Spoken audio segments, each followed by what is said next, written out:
Crucible of Struggle by Zaragosa Vargas, Chapter 11, Part 2, Fight the Power from the Bakke Decision to Proposition 209. The social discontent that burst forth in the 1960s and early 1970s among minority academics, students, and women opened the doors for Mexican Americans to previously all Anglo-American academic departments. Many Mexican Americans preferred a history of their own claiming a place in a larger national history that had virtually ignored their place in it. The Mexican American feminist movement was sufficiently well established. Emma Perez, Dina Gonzalez, and other feminist scholars, through their work, expanded the category, quote, woman, unquote, to include experience of Mexican American women. Other Mexican American scholars, such as Mario Berea, provided new insights into how such categories as race and class have intersected in the United States. However, conservative intellectuals were complaining loudly about political correctness. The shift to the right became evident in the halls of academia in the fight over the proliferation of area studies programs and the growing presence of minority faculty and students. Many Anglo faculty members and university administrators did not consider Chicano studies, African American studies, or ethnic studies as legitimate academic disciplines, but rather as political enclaves, a propaganda foisted on unwilling universities. By minority faculty and students, the hiring and promotion of minority faculty, recruitment and support services for minority students, and affirmative action programs soon came under siege. Minority faculty and students of the former stereotype as witless affirmative action hires, and the latter as special admits, were perceived to have benefited from illegitimate group-based advantages.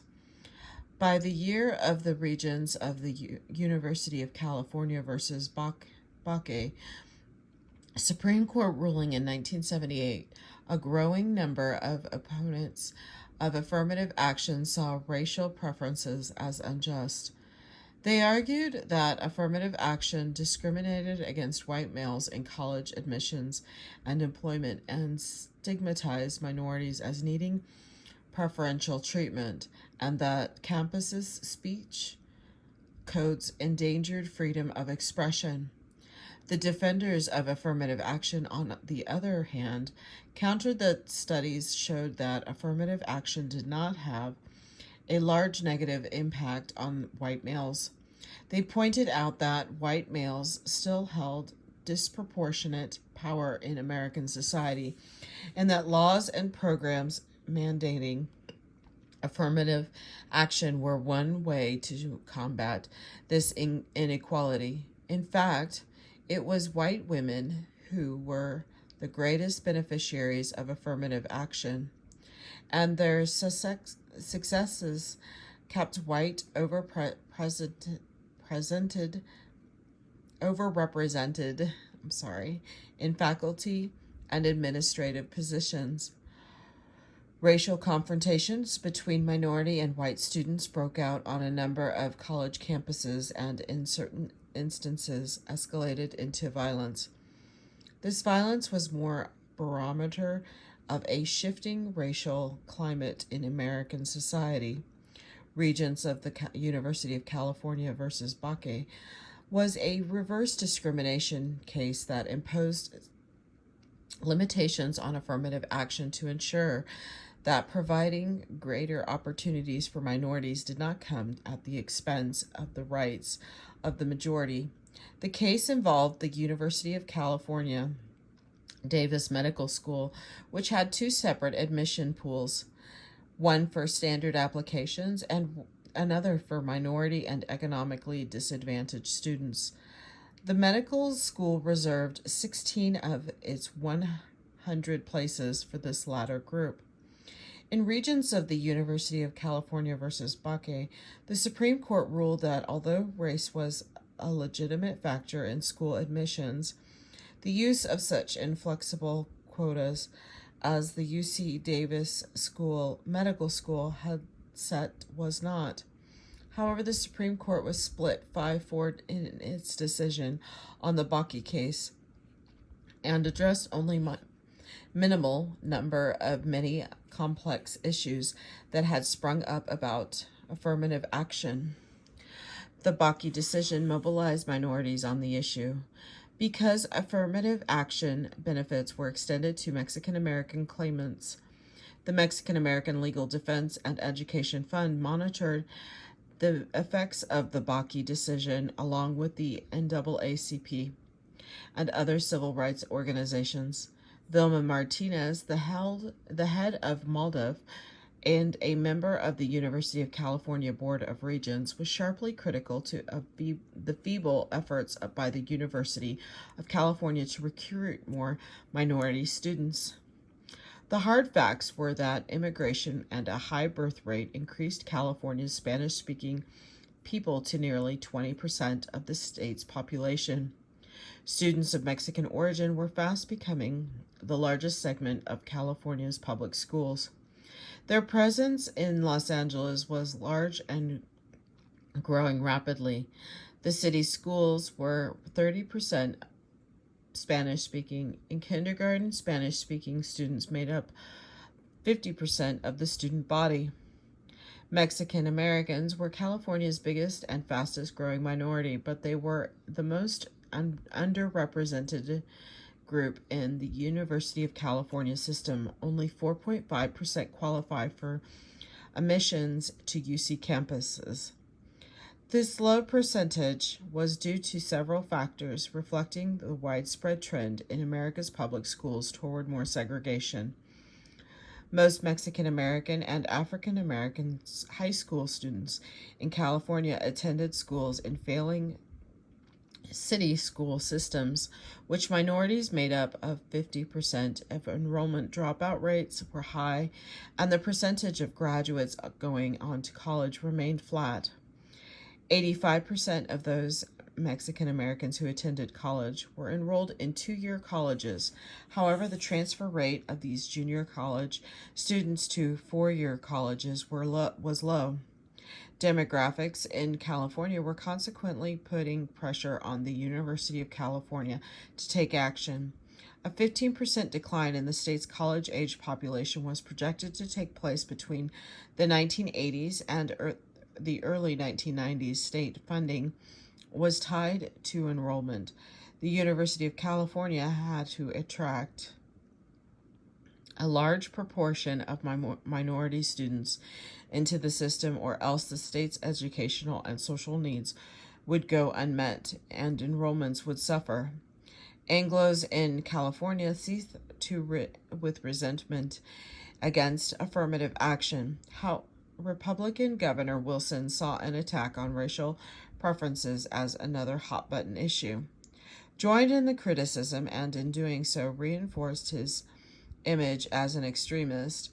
As with banning state aid to unauthorized immigrants, Wilson believed outlawing affirmative action could catapult him into the presidency of the United States. Despite a history of support for for civil rights legislation, President George W. Bush proved he was no friend of civil rights legislation or affirmative action programs. Bush vetoed the Civil Rights Act of 1990, calling it a quota bill, unquote. Bush became the first president since Andrew Jackson to veto a civil rights bill.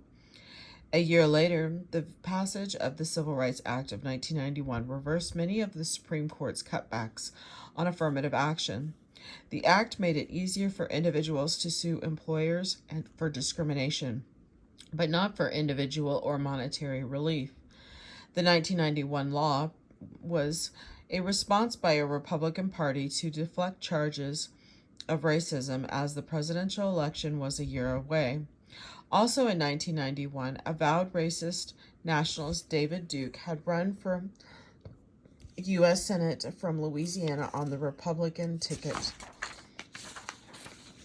Proposition 209 was a 1996 ballot initiative that sought to amend the state constitution of California to prohibit public institutions from discriminating on the basis of race, sex, or ethnicity.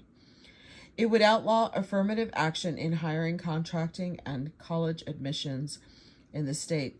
Proposition 209 had support from the California Civil Rights Initiative campaign led by conservative University of California Regent Ward Connerly, handpicked by Governor Wilson in 1993. Pro-affirmative action advocacy groups rallied to oppose Proposition 209, but it was voted into law on November 5, 1996, with 54% of the vote. 3 weeks later, on the November 27th, U.S. District Court Judge Felton Henderson blocked enforcement of Proposition 209. Despite numerous lawsuits in state courts, in April of 1997, the Ninth U.S. Circuit Court of Appeals ruled that Proposition 209 was legal, citing the nearly 5 million California residents who approved the so-called California Civil Rights Initiative. Civil rights groups petitioned U.S. Supreme Court Justice Sandra Day O'Connor, who handled emergency requests from California to block enforcement of the new law, but failed. The controversial Proposition 209, which outlawed affirmative action in state and local agencies, went into effect in August of 1997. California Governor Pete Wilson lauded Proposition 209 as an opportunity to create the nation's first colorblind society. The effect of Proposition 209 was immediately evident in the first year when its impact on college admissions in the University of California system was witnessed. At UC Berkeley's Bolt Hall Law School administration of African American applicants dropped by 80% and those of Spanish-speaking applicants by 50%. The University of California remained a bastion of white privilege. The battle to dismantle affirmative action in the universities elsewhere in the nation moved forward. At the University of Texas Law School at Austin, Texas, Cheryl Hopwood and 3 other white law school applicants, with financial support from the right-wing Pioneer Fund, challenged the school's affirmative action program in their lawsuits. The plaintiffs asserted that they were rejected because of unfair preference toward less qualified minority applicants. The Fifth U.S. Court of Appeals ruled in favor of the plaintiffs and suspended university affirmative action admissions programs in Texas and at state universities in Mississippi and Louisiana. Mexican American enrollment at the University of Texas Law School declined as Hopwood ended a legacy established in 1947 with the Herman Sweat desegregation case. The University of Texas Law School had enrolled and graduated the most Mexican lawyers of any law school in the nation. The battles over multiculturalism, curricular innovation, and the schools and colleges' speech and harassment codes and canons revision and critical theory were part of a white backlash against the growing presence of minorities on America's college and university campuses. The racial polarization further heightened a sense of alienation among Mexican American faculty and students. Mexican American workers organized. Meanwhile, Mexican American and Mexican workers refused to accept corporate demands for wage concessions and benefit cuts. Instead, they chose to fight back militantly, and in doing so, gave new life to the American labor movement. Business took an adversarial adversarial position against labor in the 1970s, not only forcing union wages downward, but launching efforts to break unions altogether. In 1974, 2,000 female Mexican American and Mexican workers at the at the Farrah Pants Company in El Paso, Texas, went on strike to protest low wages, poor benefits, and unfair treatment of women and employees by management. The Farrah Pants walkout gained nationwide support and triggered a consumer boycott of Farrah products that had considerable effect. Facing a range of discriminatory practices, 1,472 workers walked out of the Coors Brewery in Golden, Colorado on April 5, 1977. Mexican Americans made up much of the ranks of the strikers. The union representing the workers argued that Coors was not an equal opportunity employer and that the company was a union buster. The Coors boycott and strike support coalition of Colorado was formed to support two striking workers. In late 1978, Coors took back 3/4 of the strikers and hired new employees to replace the rest. The Coors boycott continued until 1987, when an agreement was reached between the brewery and its employees. Deindustrialization and globalization picked up speed in the 1980s, basic manufacturing more and more headed overseas. The willingness of American workers to strike was hit hard by the bad economy. Unemployment reached a post-war high of 9.7% in 1982. During the 1980s, employers began hiring permanent replacements more frequently than they had in the previous decade. This strategy became a staple for management in dealing with unions in subsequent years. Example, Caterpillar, Eastern Airlines, International Paper. Following President Reagan's permanently replacing more than 13,000 air traffic controllers during the 1983 Professional Air Traffic Controllers Organization, PATCO, strike over higher wages, a shorter work week, a better retirement benefits. This assault on labor did not stop Mexican American workers from striking. In 1983, a strike by mostly Mexican American Arizona copper mine workers unfolded against the Phelps Dodge Corporation after it rejected contract terms. Phelps Dodge permanently replaced its striking workers to rid itself of the union. By 1985, the unions that had represented the copper mine workers were decertified, ending decades of union representation. This resistance by Phelps Dodge provoked a confrontation with the miners' union, the United States Workers of America, and the families of communities of its employees. Women once more proved their mettle, a militant strikers and strike supporters, when court injunctions prohibited striking miners from picketing. Women set up their all-female picket line. Soon they were traveling on speaking tours and disseminating news worldwide about their strike. Phelps Dodge reopened its mining facilities with the help of 400 state troopers, armored personnel carriers, Huey helicopters, and 7 units of Arizona National Guard. The mining communities reeled under martial law. Hundreds of strikers were arrested. The small union local and its supporters hung on for 18 months. Also at this time, Mexican-American auto workers at the General Motors plant in Van Nuys, California, began their battle to keep their auto plant open in the wake of the plant closings and wage concessionary bargaining sweeping the nation. In Austin, Minnesota, Mexican-American packing house workers joined their co-workers in a protracted strike at the local Hormel plant as members of the United Food and Commercial Workers, Local P9.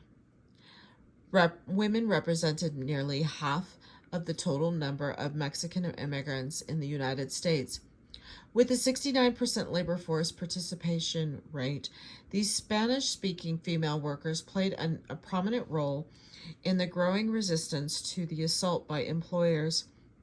Beginning in the fall of 1985, Mexican and Mexican-American women frozen food workers in Watsonville, California, waged a courageous, though unsuccessful, 18-month-long strike. In Northern California, an organization drive strengthened by family and kinship networks was undertaken by Mexican women hotel workers against abusive conditions on the job and low wages. During the 1980s unionization efforts of the United Farm Workers Union declined in California, California Republican governors George Duke Mahan and Pete Wilson were less sympathetic to labor. They gutted the Agricultural Labor Relations Board and relaxed enforcement of the state's tough labor laws. Hard-won worker benefits achieved through the UFW's years of organizing struggles were eliminated. The living and working conditions of farm workers steadily declined. Union workers were fired, and growers replaced them with unauthorized workers from Mexico. By relying on these poor migrants, American growers established a wage structure that discouraged American citizens from seeking farm work. The cultivation of high-value specialty crops such as strawberries became the fastest-growing and most profitable segment of California's farm economy, and one of the most dependent on the availability of cheap foreign-born Mexican labor willing to work long hours for low wages without complaint. Widely reviled and depicted as welfare cheats, these Spanish-speaking workers were subsidizing one of the most important sectors of the California economy. Unauthorized workers were increasingly being used not just to pick fruits and vegetables, but to pack them as well. Automated packing houses employing union workers as a result rapidly went out of business. At the beginning of the 1980s, the UFW had perhaps 60,000 members. This number shrank to less than 10,000. Cesar Chavez was still struggling to bring labor rights to the nation's farm workers in 1987. Chavez and consumer advocate Ralph Nader urged a boycott of all grapes sprayed with pesticides deemed potentially hazardous by the U.S. Environmental Protection Agency. The following year, Chavez fasted for 36 days to call attention to farm workers, children who were dying of cancer because of pesticides in grapes. 5 years later, Chavez was dead. This nonviolent movement of farm workers he led, in essence, came to an end. Cesar Chavez died on April 23, 1993, near Yuma, Arizona, a short distance from the small family farm in the Gila River Valley, where he was born. With Dolores Huerta, the founder and president of the United Farm Workers of America, had turned this union into a mass movement 28 years earlier. Chavez was in Yuma helping UFW attorneys defend the union against a lawsuit brought by Bruce Church Incorporated, a giant lettuce and vegetable producer based in Salinas, California. Bruce Church Incorporated demanded the UFW pay millions of dollars in damages resulting from a boycott of its lettuce during the 1980s. 6 days after Chavez's death, more than 40,000 mourners came to honor the charismatic labor leader of the UFW field office at 40 Acres, unquote. A site of his first public fast in 1968 and his last in 1988, nearly everyone in attendance was overcome with emotion. Dolores Waiter delivered the eulogy at Chavez's burial site. Chavez's birthday, March 31st, is celebrated in California as a state holiday. Though controversy would surround establishing a national holiday honoring Chavez, the late Mexican-American labor leader, received a Medal of Freedom from President Bill Clinton in 2003, and the U.S. Postal Service honored Chavez with a postage stamp. In the Midwest, the Farm Labor Organizing Committee began organizing the estimated 60,000 farm workers who traveled from Texas and Florida each year to work on the small tomato and cucumber farms in Indiana, Michigan, and Ohio, headed by Baltimore Velasquez. Flock would engage in three-way negotiations with corporations, producers, and workers. Excuse me. In 1978, Velasquez organized a strike by Flock against the Campbell Soup Company and, with church and student support, launched a consumer boycott of the company's products.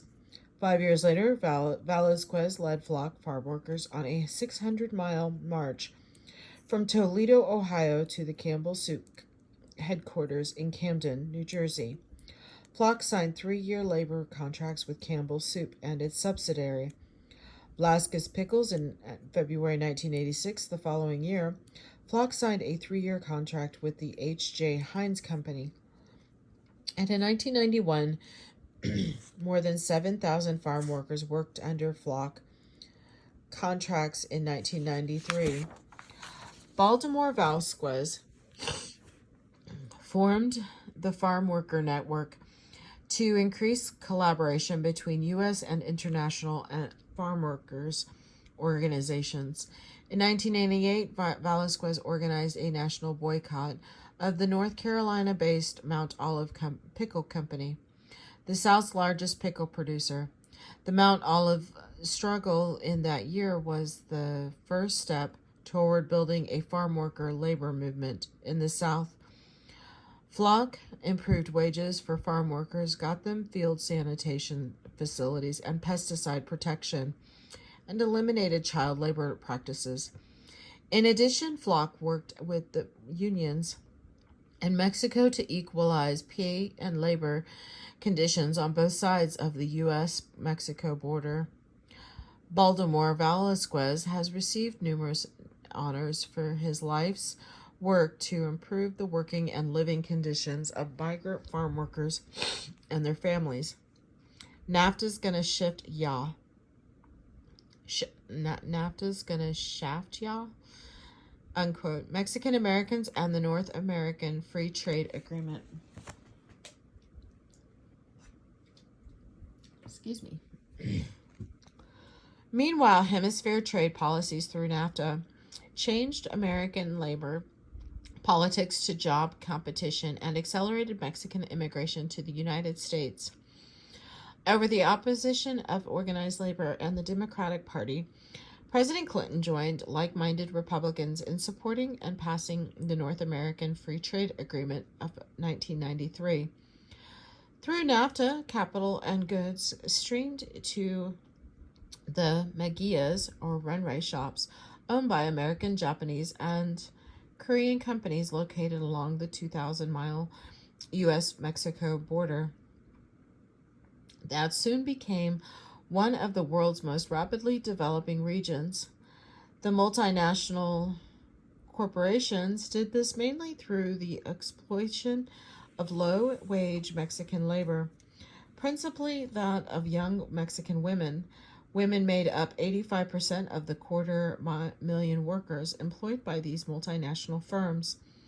By the year 2000, as more and more multinational companies set up factories along the border, as labor force mushroomed to 3 million workers, so did the seemingly unstoppable flow of Mexicans heading north for the higher U.S. wages. While Mexican-American trade unionists staunchly lined up against NAFTA, Mexican-American and organizational support for NAFTA came from the Hispanic Alliance for Free Trade, as well as from Mexican American civil rights organizations such as MALDF, the National Council for La Raza, and the Southwest Voter Research Initiative, through the Latino Consensus on NAFTA. These Mexican American organizations were not motivated by free market policies, but by the desire to gain recognition and a measure of political empowerment for the Mexican American community in the United States. For almost 2 decades, Mexican American leaders held the belief that a close association with Mexico could help them politically. With regard to U.S. domestic policy related to Mexican Americans, Mexico's corrupt ruling class greedily lined up in support of NAFTA, and it courted the Mexican American lobby in the United States to do the same. At a speech delivered at the 11th annual banquet of MALDF in Chicago on April 10, 1991, Mexico's President Carlos Guitari Salinas invited Mexican Americans to be the most fervent promoters in the United States of this trilateral trade agreement. In return for its help, the Mexican American pro-NAFTA lobby wanted concessions from Mexico, environmental upgrading and economic development in areas where NAFTA would cause jobless and retaining and job creation programs for workers displaced by NAFTA. Even though most American labor unions opposed NAFTA, Cesar Chavez of the UFW supported the fast-track negotiation of trade agreement. Chavez did this in return for the Salinas governments agreeing in 1990 to cover the cost of medical services in Mexico for the dependents of citizens workers in the United States. NAFTA proved disastrous for both American workers and their counterparts in Mexico. It failed to deliver on jobs and sustainable development in Mexico. During the first 10 years of NAFTA, more than 1 million jobs were lost in the United States, resulting in demonstrations across the country. American workers who lost good-paying jobs with benefits were only able to find service sector jobs that paid from 25 to 75% less and offered few or no benefits. Latino workers were the hardest hit in 1999. The Labor Council for Latin American Advancement, LACLAA, reported that nearly 1 of every 2 workers, 47%, who lost jobs in this year as a direct result of NAFTA were Spanish-speaking. NAFTA's negative economic impacts have been long-lasting and complex. It did not solve Mexico's high employment, nor did NAFTA create the 250,000 jobs projected to grow in the United States as a result of the implementation of this trade agreement. What NAFTA did instead was to speed up the collapse of the living standards of workers and peasants in Mexico, and to reorder the U.S. labor force by further perpetuation the influx of Mexican workers into the low-wage manufacturing and service sector. In the 1990s, Mexican immigrants began playing a main role in the reemergence of rank-and-file unionism in America, particularly in California's top economic sectors of apparel and construction that depended exclusively on immigrant labor. These workers engaged in strikes to win higher wages and better working conditions. They formed the core of union mobilization in the 1992 Southern California drywall strike and the Justice for Janitors campaign. In 1995, the AFL-CIO's National Labor Federation New Voice Reform slate included organizing more minority workers and increasing their presence within labor's leadership ranks.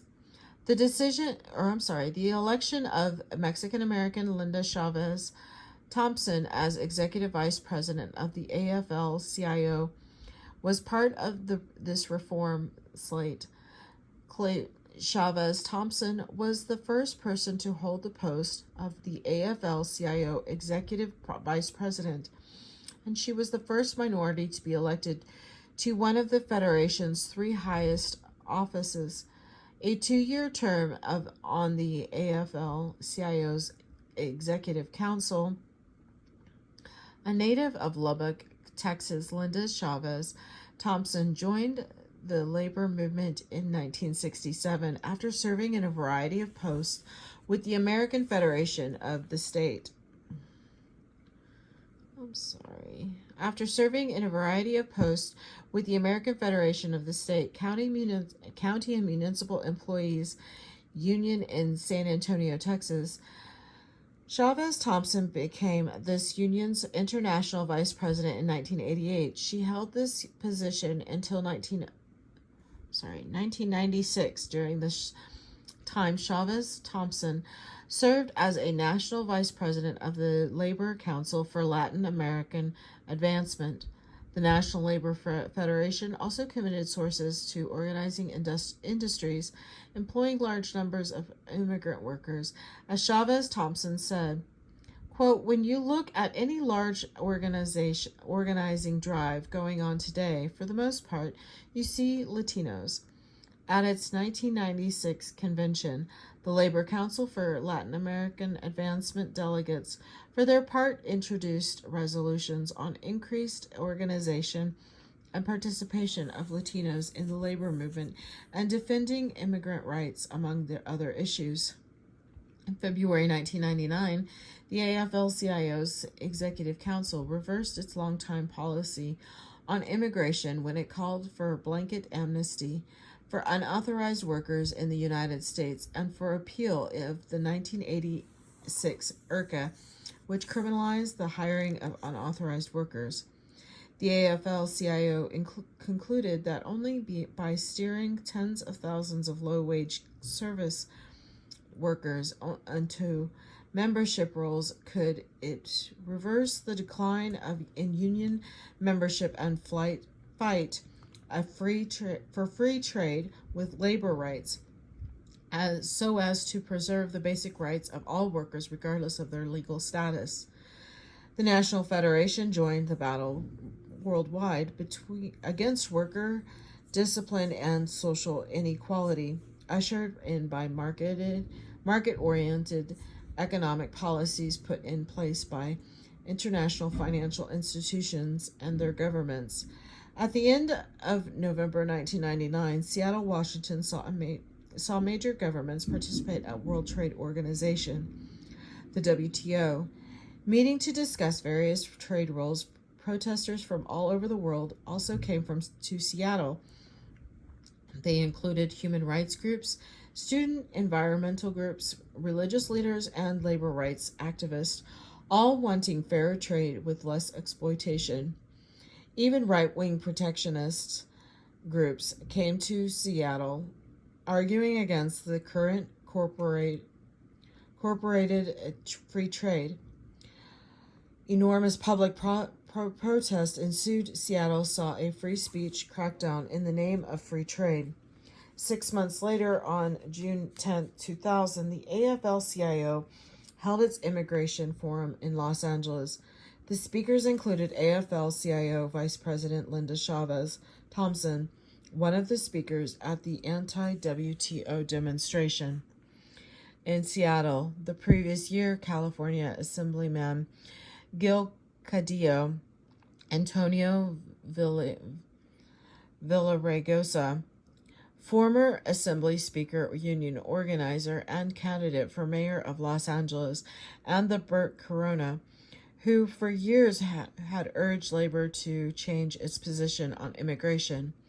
All of these Mexican-American activists had fought against a range of inequities and championing the rights of Mexican-American and Mexican workers, who now were officially referred to as Latinos. Latino, a new national identity, and continued Latino immigration.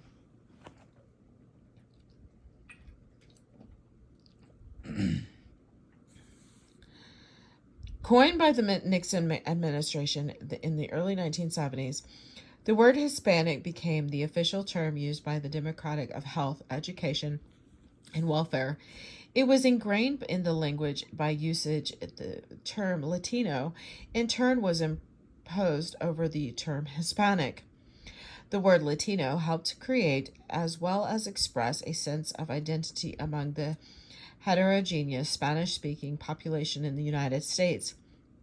Latinos became America's fastest growing minority at the end of the 20th century. Continued immigration from Mexico, Central America, and Latin America, as well as Asia, turned many cities in the United States into third world metropolises. New York City was a magnet for Latinos from the Caribbean and South America. Miami's Cuban, Latin, and Central American, Caribbean, and Mexican population likewise dramatically reshaped the city racially and ethnically. And Los Angeles had the second largest number of Mexicans in the world and more Salvadorans than San Salvador. Los Angeles had become the premier immigrant capital of the world. Los Angeles contained more than 5 million immigrants, and together with New York City, contained 25% of the national total of 19.8 million immigrants counted in the U.S. Census. The upsurge of anti-immigrant sentiment in the 1990s saw unjustly harsh immigration controls intended to halt unauthorized immigration and to lower annual quotas for new arrivals. The Illegal Immigration Reform and Individual Responsibility Act of 1996, signed into law by President Clinton, expanded the list of crimes for which legal resident aliens could be deported regardless of when the crime was committed. The new immigration law also provided for a policy of expected removal. Aliens could be deported immediately and banned from reentry for 5 years without a hearing or judicial review. Through militarization, as well as the U.S. government was determined to control its 2,076-mile border with Mexico against unauthorized crossers, as well as trafficking of illicit drugs. Quote, Operation Hold the Line began in the early 1990s in El Paso, Texas, and reduced the flow of unauthorized workers by nearly 3/4. On the heels of Operation Hold the Line, Operation Gatekeeper, unquote, was a 2-year effort in the San Diego area where half of all unauthorized workers crossed into the United States. Operation Gatekeeper reduced the flow of unauthorized workers by 1/3 as the INS apprehended over 1 million immigrants in 1995. The U.S. Justice Department allocated $250 million to the U.S.-Mexico border and deployed additional agents that brought the total to more than 5,000. Helicopters, night vision, scopes, ground sensors, and computers borrowed from the Pentagon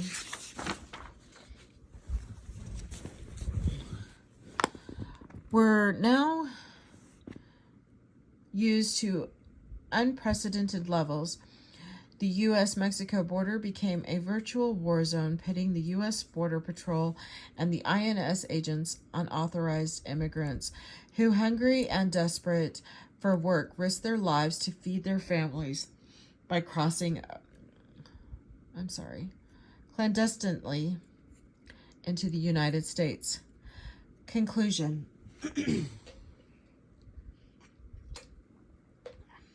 Sorry about that. Most Mexican Americans never fully benefited from the social changes of the 1960s, and they were worse off by 1980. Spanish-speaking communities steadily lost their working-class industrial base and faced growing economic inequality.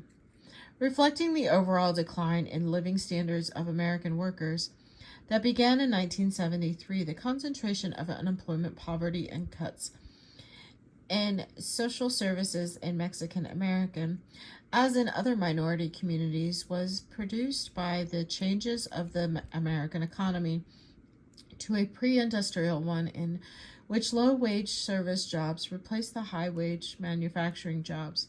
This growing pauperization was further aggravated by severe reductions in federal funding for social services and the privatization of public services in the wake of deregulation.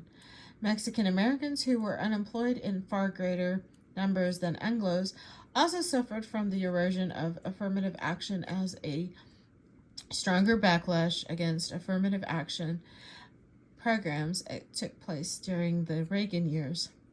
At this time, conservatives launched a powerful attack on preferences in hiring or promotion of groups that had historically suffered discrimination. In addition to undermining affirmative action, President Ronald Reagan fought against extension of civil rights laws, paralyzed the U.S. Civil Rights Commission, and stacked the Supreme Court with right-wing anti-affirmative action appointees. Outspoken Mexican-American conservatives, Linda Chavez, added her voice to the shrill denunciations of bilingual education, affirmative action, and multiculturalism by the New Right. Yet it was largely through the Mexican mechanism of affirmative action that the number of college-educated Mexican Americans increased in the 1970s, 1980s, and 1990s, and entered corporate, educational, governmental, and professional positions of authority and mobility that had been previously closed to them. Mexican Americans made incredible economic progress. However, colleges and universities became the primary site for the struggle of affirmative action. The attacks on multiculturalism reflected the fears of white Americans about losing their social dominance, their apprehension prompted by economic globalization and dramatic demographic shifts in the United States. The Reagan and first Bush administration's policies vastly widened the gap between the rich and the poor in America. In the 1980s and early 1990s, public policy rested increasingly on market models that emphasized individual rather than social responsibility. Empowerment zones, enterprise communities, or EZECSs, were rotated in the idea that industrial self-interest rather than government assistance would end poverty, reducing funding, tightening eligibility standards for public assistance, and emphasizing sanctions to force the poor into the workforce redesigned what remained a poverty programs. Mexican Americans were no longer without the benefit of political power. This was a primary lesson conveyed by pro-immigrant Mexican Americans, individuals, and organizations. Confidence that important changes could be achieved through politics within the system escalated. Political advancement did not translate to Mexican Americans influencing the larger political process, nor were Mexican Americans able to fully convert political power into improved economic and social conditions. A polarization of the Mexican American community in terms of economic and social status continued to unfold, with the ranks of the poor growing at a much faster rate than the middle class. Mexican Americans became the target of the renewed menace of racism. Race played an important role in the right turn, unquote, in American politics as critical changes took place in welfare, civil rights, policies, education, and immigration. The goal of the English-only movement was to discourage the creation of a separate language enclave in America through the maintenance of bilingual education and the use of non-English ballots and election materials. The rise of racism, racially motivated incidents, and race hatred groups fostered an atmosphere in America as potentially explosive as the riot-torn 1960s.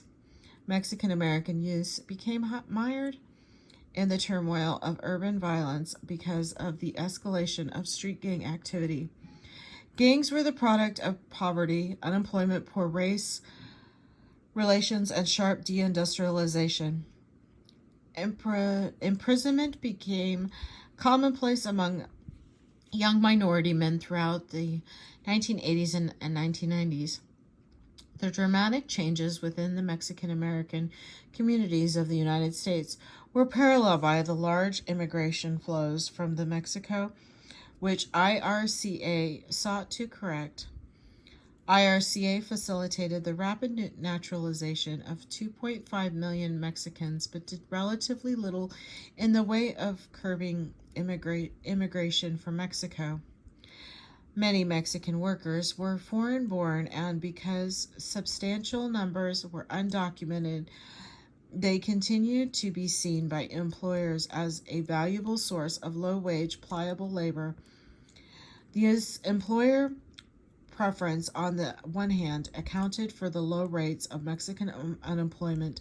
The immigration had no adverse effect on the earnings and employment opportunities of U.S. citizens. Yet Mexican immigrants and their offspring, on the other hand, were scapegoated for driving population growth, causing poverty, increasing health and educational needs, and placing stress on local communities.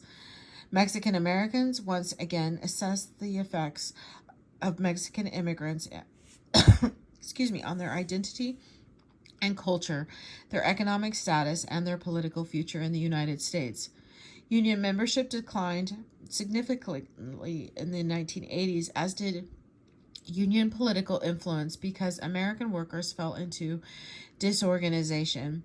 American workers nonetheless put up the good fight against the employers' defense maneuvers. In the twilight years of the UFW, though strikes, marches, and boycotts, FLOC secured better treatment for its workers, most of whom were U.S. citizens or documented workers. Mexican American workers in Arizona, California, Colorado, and Minnesota went on strike against anti-unionism and concessionary bargaining. The labor insurgency of the 1990s linked union revitalization with wider political struggles for reform that culminated in 1999 with globalization and WTO issues in the mass demonstration in Seattle. This attraction of jobs and family reunification to unauthorized immigrants undercut attempts to stem their greatly increased flow into the United States. America's 32 million Latinos, 2/3 of Mexican origin, made the United States the world's fifth largest Spanish origin country. Latinos outnumbered African Americans in 6 of America's 10 biggest cities, and in 3 of these cities, they outnumbered non-Latino whites. The Latino population grew in the last decade of the 20th century at 10 times the rate of non-Latino whites, making the latter, quote, majority minorities. In several states, overwhelmingly urban, Latinos represent 50% of the population growth in 10 states. By the late 1990s, California's Spanish-speaking residents numbered 10 million, or nearly a third of the state's population. The migration flows have become self-sustaining through strong social networks that link places of origin and destination. Migration from Mexico and Central and Latin America inaugurated a new era in the history of Mexican Americans, for it marked the beginning of the development of Latino community in America. Here are the notes. I will let you read those at your leisure. And this is the end of Chapter 11, Part 2. Thank you.